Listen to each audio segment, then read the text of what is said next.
नमस्ते, मैं हूं संजय दीक्षित और आप देख रहे हैं दी जयपुर डायलॉग्स। आपको याद दिला दें 3, 4 और 5 नवंबर DFI Jaipur dialogues annual summit 2023 और इसको आप सपोर्ट कर सकते हैं जो आपको QR दिख रहा है उसको स्कैन करके। साथ में ये नई टी-शर्ट है कृष्ण और अर्जुन की। कौन सी? यत्र योगेश्वरः कृष्णो यत्र पार्थो धनुर्धरः तत्र श्रीर्विजयोर्भूतिर्नृवा नीतिर्मतिर्मम। लेकिन आप देखें हमारे जो सर जी हैं केजरीवाल जी, उन्होंने बिल्कुल उल्टा कर रखा है। उनका ये कहना है कि जहां मनीष सिसोदिया होंगे और जहां उनके राघव चड्ढा होंगे, संजय सिंह होंगे, अमानतुल्लाह होंगे, वहीं पर जो विजय और श्री और धन धान्य और शक्ति वो सब वहाँ होगी। लेकिन मामला बैठ नहीं रहा है। मामला इसलिए नहीं बैठ रहा है क्योंकि संजय सिंह बुरी तरह से फंस चुके हैं, जैसा कि हम आपको पहले बता चुके हैं। मनीष सिसोदिया का किस्सा आप सबको पता ही है। और अब अमानतुल्लाह के घर पर इस समय रेड चल रही है।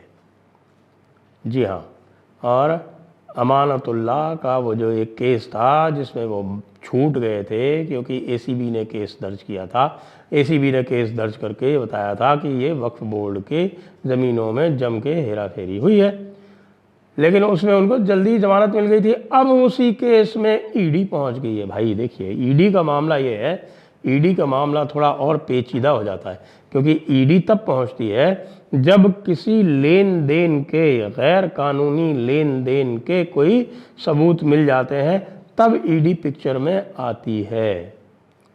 या मान लीजिए आपके ACB ने यह केस दर्ज किया कि आपने कोई ज़मीन इर्रेगुलर ढंग से बेच दी, तो वो तो केस हो गया, वो एंटी करप्शन ब्यूरो का हो गया।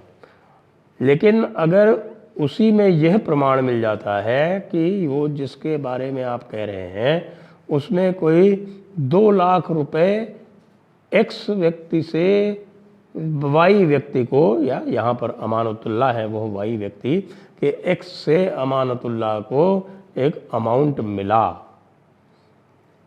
और यह किसी सबूत से तय हो जाता है या किसी गवाही से तय हो जाता है या किसी इलेक्ट्रॉनिक प्रमाण से तय हो जाता है, किसी बैंक एंट्री से तय हो जाता है, किसी भी और माध्यम से ये तय हो जाता है, तब PMLA का केस बन जाता है, यानी prevention of money laundering act का केस बन जाता है। और उसी PMLA के केस में इस समय अमानतुल्लाह के घर पर रेड चल रही है। जी हाँ, तो अब अमानतुल्लाह के घर यदि रेड चल रही है तो अमानतुल्लाह जो है वो क्या जब वहाँ पर चलेगा तो कोई ऐसा तो है नहीं कि जिस केस के बारे में रेड चल रही हो उसके अतिरिक्त कुछ और प्रमाण मिले तो उसमें कुछ और नहीं होगा।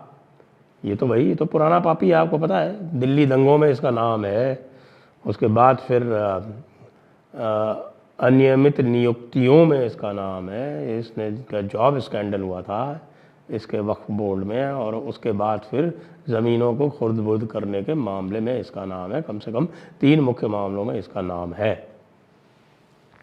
अब आप सोचेंगे कि भाई ये जो बात हो रही है इससे सर जी का क्या लेना देना। याद कीजिए, सर जी के जो सबसे निकटस्थ लोग हैं वो 2 ही हैं। जी हाँ, मनीष सिसोदिया। आप सोच रहे होंगे ना, मनीष सिसोदिया तो सर जी के टूल थे। मनीष सिसोदिया का क्या था कि मनीष सिसोदिया वो थोड़ा उनको डोज चाहिए रहती थी, इन द सेंस कि वो फूल के कुप्पा हो जाते थे जब उनको अधिक अधिकार दिए जाते थे। वो थोड़ा सा अधिकार लोभी व्यक्ति थे। तो हमारे सर जी ने ताड़ लिया कि ये व्यक्ति जो है इसको यदि थोड़ा सा अधिकार दे दिया जाए तो ये कुछ भी करने को तैयार रहता है, इसलिए उन्होंने उसको अधिकार पर अधिकार दे दिए, लेकिन इस शर्त के साथ कि भैया मैं जो कहूँगा वो करते रहना। और जो वो सर जी कहते थे वो मनीष सिसोदिया करते थे। अधिकार उनको खूब सारे दे दिए, 19 मंत्रालय दे दिए। तो सिसोदिया जी को ये लगता था कि देखो जी मैं कितना पावरफुल हूँ। वो पूरी तरह से उस पावर के नशे में चूर रहते थे, और पता उनको तब चला कि जिस पावर के नशे में चूर रहने के लिए उन्होंने जो कुछ सड़जी के कहने से किया उसी में वो पूरी तरह से फंस चुके हैं। और फंसने का हाल तो ये है कि अब फरवरी से अक्टूबर आ गया, अभी तक जमानत नहीं हो पाई है उनकी। तो सिसोदिया तो टूल थे सड़जी के, लेकिन संजय सिंह जो थे वो उनके साझीदार थे। पिछले वीडियो में मैंने आपको बताया था कि किस प्रकार से उन्होंने टिकट का ब्लैक करते करते यहाँ तक का सफ़र तय किया, और उसके बाद इसी महारत के कारण उनको पंजाब में 2017 में टिकट ब्लैक करने का कार्य दे दिया गया था। वो आम आदमी पार्टी के टिकट ब्लैक किया करते थे। यहाँ पर अभी जब MCD के इलेक्शंस हो रहे थे तो उसमें भी संजय सिंह का टिकट ब्लैक करने में बहुत अच्छा पात्र दिखाई पड़ा। तो संजय सिंह जो थे वो जिसको कहें दुख सुख के साथी थे। मनीष सिसोदिया तो टूल के रूप में यूज़ हो रहे थे, लेकिन जो पैसा इधर उधर खुर्द-बुर्द हो रहा था, जो साझेदारियाँ हो रही थी, वो संजय सिंह के माध्यम से हो रही थी। अब संजय सिंह जो हैं वो केजरीवाल का नाम कब तक लेते हैं तब तक ही उनका बचाव नहीं हो पा रहा है। जिस दिन वो केजरीवाल का नाम ले देंगे उस दिन उसका बचाव हो जाएगा। और ये तो सबको पता है, जो कोई भी दिल्ली में है, जो कोई भी दिल्ली के जो पावर कॉरिडोर्स हैं उनके साथ रहता है, या जो भी नज़दीकी से दिल्ली सरकार को देखता है या होम मिनिस्ट्री को देखता है, उनको सबको पता है कि ये तब तक ही चल रहा है जब तक सड़जी जो है वो स्पष्ट रूप से इसमें फंस नहीं जाते। अमानतुल्लाह जो है वो उनका ठेकेदार है। देखिए, 3 लोग 3 तरह से, एक टूल है, दूसरा हम प्याला हम निवाला सुख दुख का साथी, चोरी चकारी का साथी वो है, और तीसरा क्या है, तीसरा जो है वो ठेकेदार है उनके वोट बैंक का।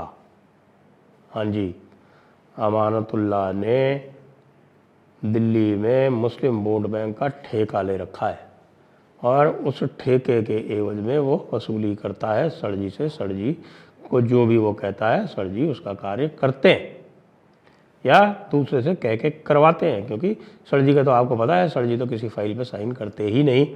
अच्छा, अब वो साइन करते ही नहीं, उसमें अब और भी आसानी उनको हो गई है कि अब जो ब्यूरोक्रेसी के जो सारे डिसीजन होते हैं, जो अथॉरिटी बन गई है उनके पास, सिविल सर्विसेज की जो अथॉरिटी बन गई है, उसमें जो भी निर्णय वैसे भी लेने हैं वो बहुमत से लेने हैं, और बहुमत जो है वहाँ ब्यूरोक्रेसी का है, और उसके बाद मात्र वो दिखावे के चेयरमैन हैं। और दिखावे का चेयरमैन जो भी निर्णय लेता है उसको भी उसको LG को भेजना पड़ता है, क्योंकि head of the union territory तो भाई LG ही है। LG को बचा के तो आप चल नहीं सकते। आज की इस रेड का मैसेज क्या है, इसका सिग्नल क्या है? इसका सिग्नल ये है कि फंदा सड़जी के चारों तरफ से कसा जा रहा है। ये कोई ऐसी बात नहीं है कि ये एक स्थान से आपको कसा जा रहा हो, चारों तरफ से फंदा कसा जा रहा है। और ये फंदा जो है वह इतना कस के कसा जा रहा है कि केजरीवाल जी जो हैं, सड़जी जो है, वो तड़फड़ाते रहेंगे, तड़पड़ होते रहेंगे, लेकिन उनके पास कोई चारा नहीं होगा कि किसी तरह से इस फंदे से, इस पाश से बाहर निकल सके। तो क्या करेंगे केजरीवाल जी? अब केजरीवाल जी के पास, ऐसा मैं कई बार से कहता आ रहा हूँ और फिर से आपको रीट्रेट करूँगा, आज सड़जी ने बड़े ज़ोर शोर से फिर से अनाउंस किया कि वो मध्य प्रदेश, छत्तीसगढ़ और राजस्थान के चुनाव जो हैं वो पूरे दमखम से लड़ेंगे।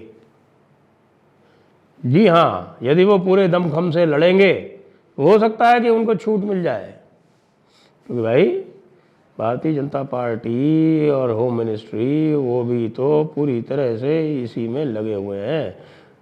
उनको तो सड़जी का उपयोग करके ये जो इंडी अलायंस है इसको तोड़ना है, जिसमें वे लगभग सफल हो गए हैं। क्योंकि यदि वो पूरे दमखम से राजस्थान, मध्य प्रदेश, छत्तीसगढ़ में कांग्रेस के विरुद्ध प्रचार प्रसार करते हैं तो निश्चित रूप से रैलियों में कुछ कहेंगे भी, जो सरकारें हैं उनके विरोध में ही कहेंगे। तो राजस्थान और छत्तीसगढ़ में तो कांग्रेस की ही सरकार है, तो सर जी वहाँ जा जाकर लंबे चौड़े भाषण देंगे, कांग्रेस के विरुद्ध कुछ बोलेंगे, उसके बाद फिर उनके जो कांग्रेस वाले हैं वो कान भरेंगे राहुल गांधी का, और राहुल गांधी जो है वो रुष्ट होकर कुछ न कुछ उल्टा पुल्टा बोल देंगे, और उसके बाद इंडिया अलायंस जो वैसे ही बिखरा हुआ है वो फिर उसके बाद औपचारिक रूप से टूट जाएगा।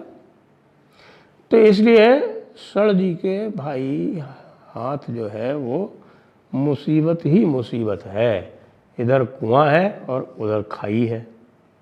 अब इस कुएं और खाई के बीच में सर जी सामंजस्य कैसे बिठालते हैं, ये भारतीय राजनीति के अगले 5 वर्ष का सबसे अधिक दर्शनीय दृश्य होगा।